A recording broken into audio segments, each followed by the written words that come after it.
friends, this is Anastasia from Voudou.ropes and Carla here with me today. We are going to tie a strappado, and today we decided to finally make a video on that because I keep showing that to my students and everybody's asking, but where is the video? I need a video. And there's no video. But yeah, now there will be one.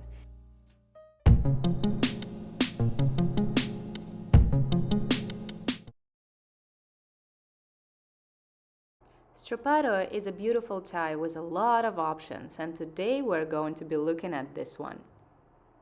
And we also filming it with Carla because not everybody is comfortable in that, and we found the right position for the arms, we found the right spots on the body to make that thing comfortable. So yeah, don't expect everybody to enjoy that tie. It's not that comfortable, okay? How do you feel about that one? True, same. Exactly. Same? Yeah. A little higher, a little lower, but like you said, you also know my spots. By now I do. Yeah, we did a lot of tying together. We did a lot of photos, a lot of videos, mostly suspensions actually.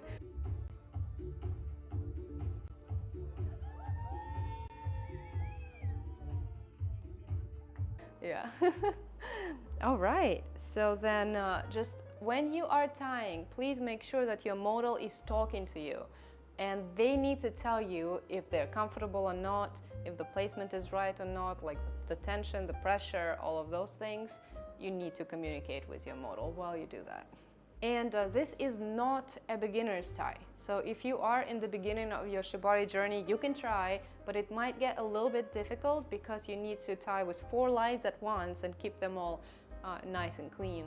So if you feel that this gets a little bit too complicated, then please check out my free course right here and right here, link below, and start your journey step by step with building up your confidence, and then come back here in case this is too hard. All right, let's go. And you, my friends, will need 2 ropes. Try to have 2 ropes of the same length. Mine are 8 meters long. And here is my middle of the first rope. And then I have the middle of the second rope.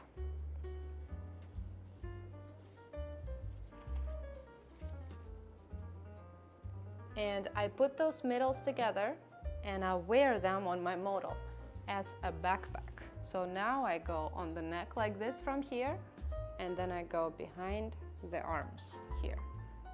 So I go like this. So we have our ropes in the back now. Try not to tangle them too much. And now we need to get this one lower, somewhere about right here. So I pull this up a little bit and make sure I have some space. And then this line comes through. And then the other one is going to do the same thing. One, and the other one. Make sure you don't have any twists anywhere. So everything needs to be very, very clean. This is a little twist here. Okay, no twists. All good. So I have it here. You can have it a little bit higher. It just depends where you start tying.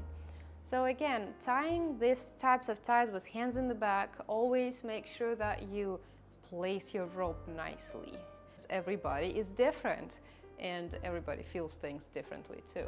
This is why you always need to talk to your model and see how they feel about your rope placements. So enough talking, I guess. Here we would need to straighten the model.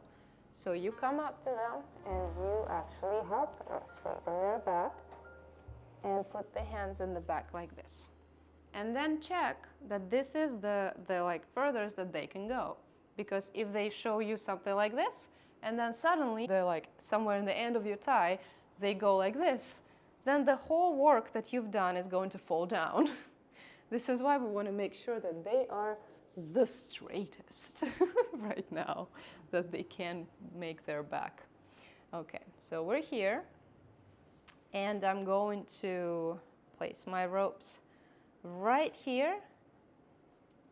I know that for Carla, this spot is fine for me to place the rope. This is why I'm going straight here and around the hands. So I go over the arm, then around it, then I keep my lines together, so 4 lines aligned nicely the whole time, keep the alignment. And then we are going behind the other arm, keep the alignment, and place it in the same spot that the other hand. And then we are going to actually pull them together. So you see this, I have 3 lines in my hands now. 1, 2, 3. So now I pull these 2 together, and then this one goes on the top and then around both of them, just like this. Going to keep that tension while we pull all these 4 ropes out.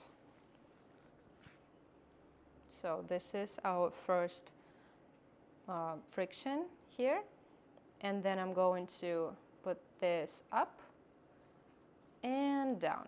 So I just go around all of this. So I'm trying not to make any bulky knots here. Even if I work with 4 ropes at once, you see that my knot doesn't look that big, which is quite surprising. How do you feel? Yeah? Don't need to move anything? Okay.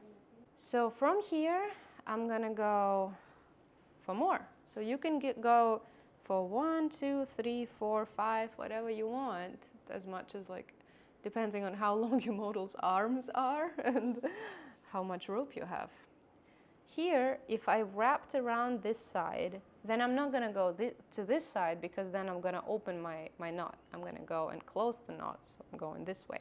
And the same thing here, I go over the arm, avoid the elbow, we leave some space, always. Don't tie close to the joints. We go behind. Keep the alignment. And go around here. This one, you might want to go not too hard here, because as when we tie a gote, for example, our upper wrap that's somewhere around here is always tighter than the lower wrap. So here the same thing, this one is the tighter wrap and this one is the looser wrap. And now again, I go over this line and then I go behind both of these ones, keeping that tension here. Here we go. And then I go around one more time.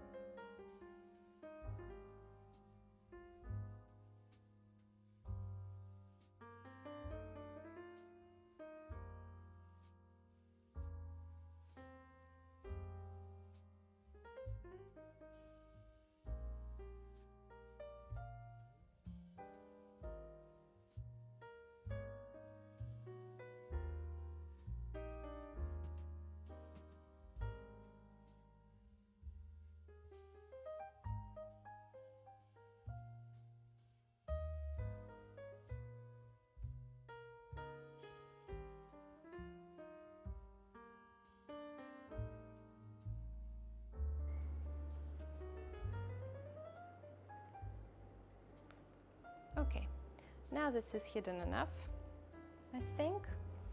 And this was the strappado. That is, I mean, I call it a 4-line strappado, but this was first time I saw this, or a version of this, at Osada Steve website, where you go to Aisatsu Shibari, like Shibari when you are meeting your model for the first time and you try things out with them, then he shows this part of it to see how close their arms go. So this is a good thing to check, actually, how far your model's shoulders can open. And then the continuation of all this is pretty much the same thing that the first tie. I hope you liked it, and I hope that your models enjoy this tie too. How are you feeling? So good? Super. Still comfy? Okay. Very good. If your model feels uncomfortable, try to adjust the tensions, and then if maybe they need tiny movements, a little bit up, a little bit down from both sides, but it's always good to do these little adjustments so everything feels fine, and you make sure that there's space in between like the skin and the rope, that it's not completely tight, you know. I hope that that was helpful for you and you enjoy the video. Stay safe and keep tying. Bye.